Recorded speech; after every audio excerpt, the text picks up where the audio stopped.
Hello bachcho, let's read the given question. The question says a light ray is incident on a prism having prism angle A equals to 60 degree and refractive index mu equals to root 2. The angle of incidence at which the emergent ray grazes the surface is given by.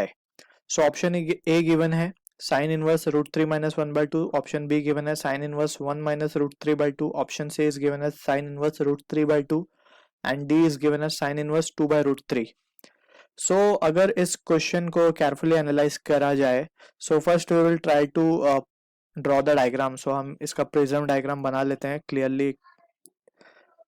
सो ये हमारा late से prism है and let suppose this is the angle of prism जो हमें 60 degree given है and let suppose a light रे comes over this surface और ये हमने नॉर्मल ड्रॉ कर लिया. यहाँ से ये बेंड हो जाएगी टुवर्ड्स द नॉर्मल. अगेन हमने एक नॉर्मल ड्रॉ किया है and it will bend away from the normal from the second case. और ये हमारा एंगल ऑफ इंसिडेंस है. और इस केस में क्वेश्चन में गिवन है कि the angle of incidence at which the emergent रे ग्रेसेस द सरफेस. सो ये यहाँ न ही जाके it is gracing the surface of the prism, मतलब ये एमर्जेंट एंगल ये है अपना इस वक्त, that is 90 degree.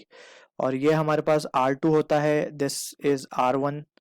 Alright, so हम क्या करेंगे अब यहाँ पे, we will just apply Snell's law. So surface second, ये second surface, ये हमारा first surface है.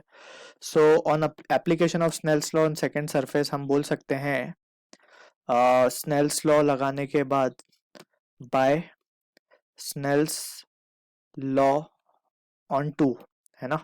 So यहाँ पे हम बोल सकते हैं mu, that is mu of this material, यानी म्यू पी बोलते हैं, म्यू पी इंटू साइन आई. इंसिडेंस एंगल हमारे लिए इस पे R2 होगा इज इक्वल्स टू बाहर का जो हमारे पास है वो एयर है.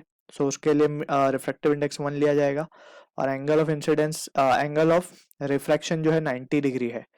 सो यहाँ पे साइन 90. ऑलराइट, सो यहाँ पे हम जो को वैल्यू मिलेगी we can write sine R2 will be equals to mu A तो 1 है और म्यू पी रूट 2 है.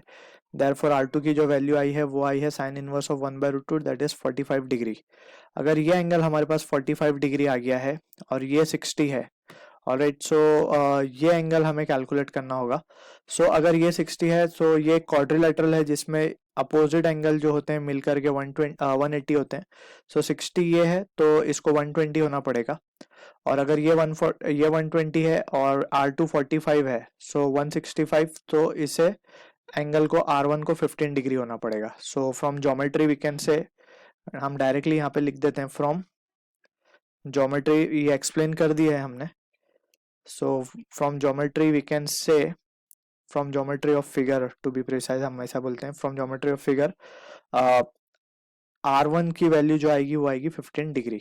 ऑलराइट, बिकॉज साइक्लिक क्वाड्रिलेटरल है बेसिकली है, तो अपोजिट एंगल 180 होते हैं उसके, तो 180 मीन्स 60 और ये 120. सो ये R1 की जो वैल्यू हमें मिलेगी वो मिल रही है 15 डिग्री. ऑलराइट, सो यहाँ से हमें कैलकुलेशन हो गया ये. नाउ वी कैन से अगर सरफेस 1 पे हम स्नेल्स लॉ फिर से अप्लाई करें, so we can write by Snell's law on surface 1 this time. Alright, so हम लिख सकते हैं mu A into sine I will be equals to mu P into sine R, और दिस टाइम आर R1 होगा. Alright, that is angle of refraction हमारे पास अब R1 है. सो यहाँ से हम बोल सकते हैं कि नाउ म्यू ए 1 है, sine I angle of incidence हमें ढूंढना है, म्यू पी रूट 2 है, साइन आर दैट इज हम इसे बोल सकते हैं sine of 15 degree. Alright, so sine I जो मिलेगा वो मिलेगा रूट 2 इंटू साइन 15 को हम लिख सकते हैं साइन 45 माइनस 30.